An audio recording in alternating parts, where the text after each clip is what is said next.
Şu an cebinizde duran telefonu düşünün. Telefon artık telefon olmanın çok ötesine geçti gerçi. Bizim gençliğimizde 3310'larla yılan oynadığımız, Ericsson'larla polifonik müzik yaptığımız dönemlerde bunlara telefon demek daha doğruydu. Artık bunlar akıllı cihazlara dönüştüler. Çünkü bu cihazlar artık sadece arama yapmak için kullandığımız cihazlar değil. Saate oradan bakıyoruz, yolumuzu oradan buluyoruz. Bankaya para gönderirken bile arka planda o çalışıyor.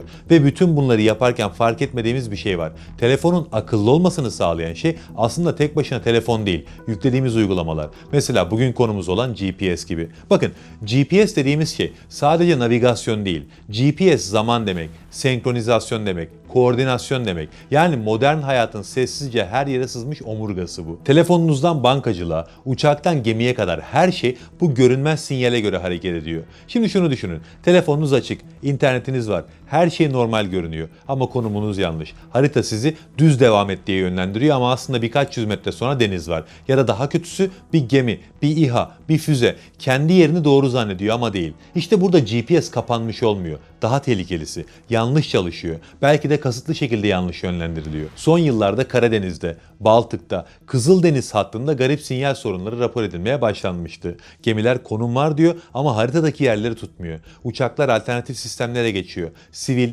askeri, ticari fark etmiyor. GPS çalışıyor gibi görünüyor ama güven vermiyor.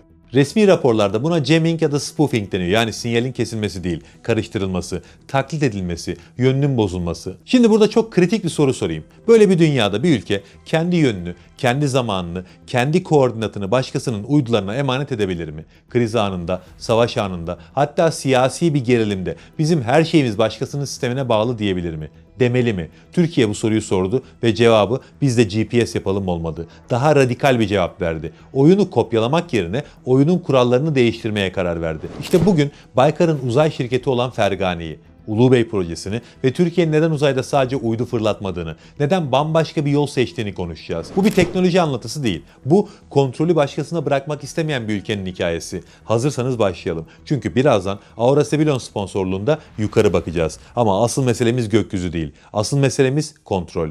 Türkiye'nin lider su arıtma markası Aura Sebilon Unique sunar. Uzay denince çoğumuzun aklına hala aynı görüntü geliyor. Devasa roketler, yıllarca süren projeler, milyar dolarlık bütçeler, NASA, Sovyetler, Soğuk Savaş dönemi, hata yapma lüksü olmayan ağır ve yavaş sistemler. Ama buna bugün artık eski uzay deniyor. Bu modelle bir uydu yapmak yıllar sürerdi. Bir parça arızalansa bütün proje çöpe giderdi. Ve en önemlisi bu sistem çok pahalıydı. Sonra bir kırılma yaşandı. Çipler küçüldü, yazılım hızlandı, üretim ucuzladı ve birileri çıkıp şunu dedi. Biz bu işi daha hızlı, daha ucuz ve daha çok sayıda yapabiliriz. Uyduları otobüs büyüklüğünden buzdolabı boyutuna indirdiler ve yeni uzay dediğimiz dönem başladı. Yeni uzayın mantığı çok basit. Az sayıda büyük ve kırılgan sistem yerine çok sayıda küçük ve dayanıklı sistem.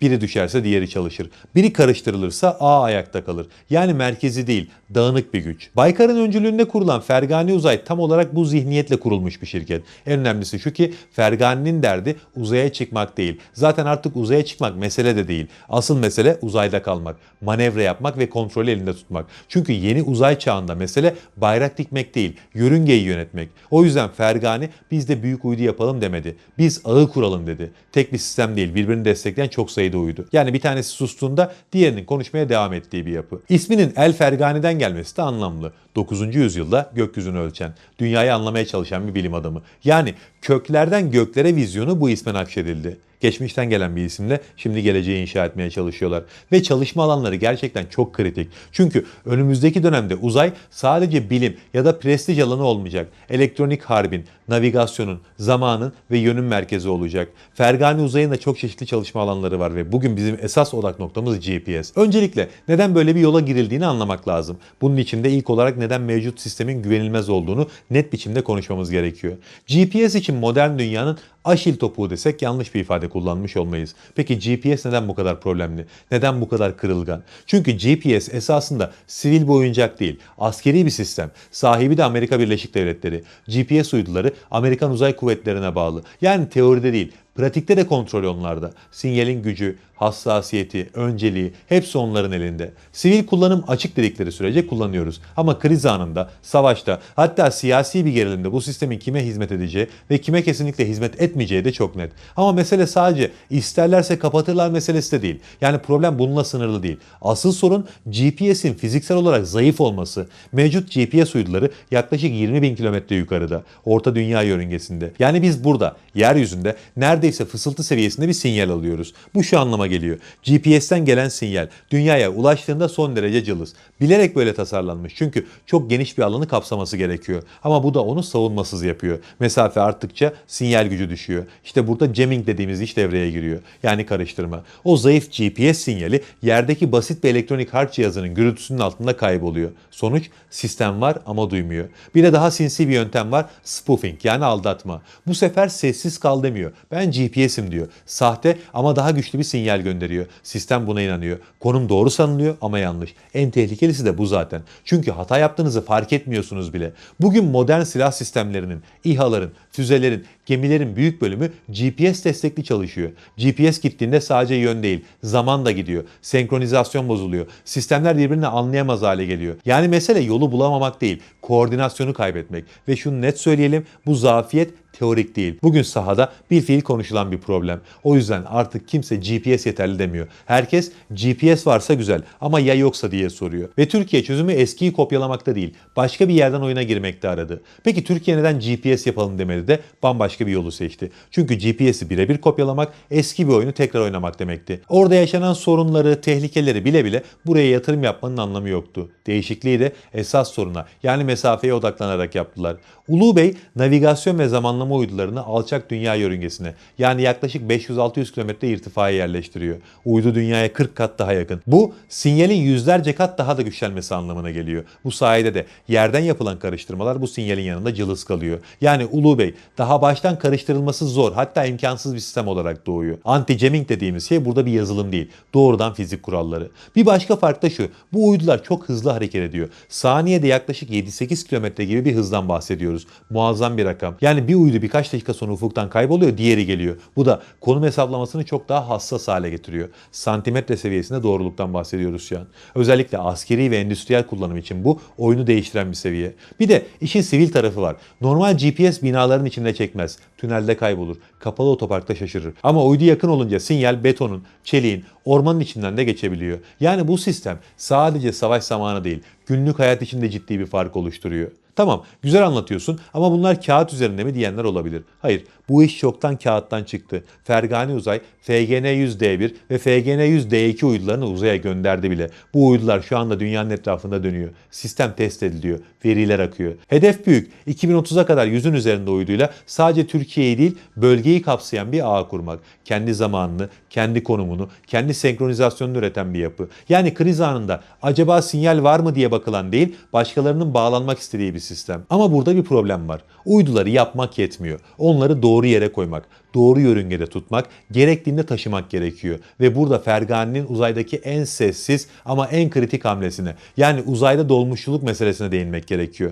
Daha önce kanalda bu meseleyi detaylıca konuştuk. O yüzden çok yüzeysel geçeceğim. Detay isteyen o videoyu da izleyebilir. Yaptığımız uyduları genelde uzaya SpaceX'in roketiyle gönderiyoruz. Bu roket belli bir yükseklikte uyduların tamamını bırakıyor. Bundan sonrasına karışmıyor. İşte Fergani uzayın en sessiz ama stratejik hamlesi burada devreye giriyor. FGN-TUG görevi şu. Uyduları alıyor, olması gereken yörüngeye taşıyor. Gerekirse yörüngesini düzeltiyor. Hatta görevi biten uyduları güvenli şekilde aşağı indiriyor. Bu mesele çok detaylı aslında ama dediğim gibi daha önce detaylıca konuştuk o yüzden kısa geçiyorum. Şimdi önemli bir soruyu detaylı bir şekilde cevaplayalım. GPS karıştırılabiliyor. Bu sistemde karıştırılamaz mı? Kısa cevap denenir ama kolay değil. Çünkü Ulu Bey tek ayaklı bir sistem değil. Baştan sona bir şey bozulursa diğeri devreye girsin mantığıyla tasarlanıyor ve birkaç açıdan karıştırmaya karşı dirençli. Birincisi yörünge meselesi. Alçak yörüngedeki uydular sürekli hareket halinde. Sabit bir noktaya kilitlenmiyorlar. Yani yerdeki bir karıştırıcı tek bir frekansı bastırayım, tek bir yönü kapatayım diyemiyor. Her dakika değişen, kayan bir hedef var karşısında. İkincisi sinyal gücü. Uydu yakın olduğu için sinyal güçlü. Haliyle yerde de çok daha güçlü, çok daha görünür bir elektronik harp faaliyeti gerekiyor.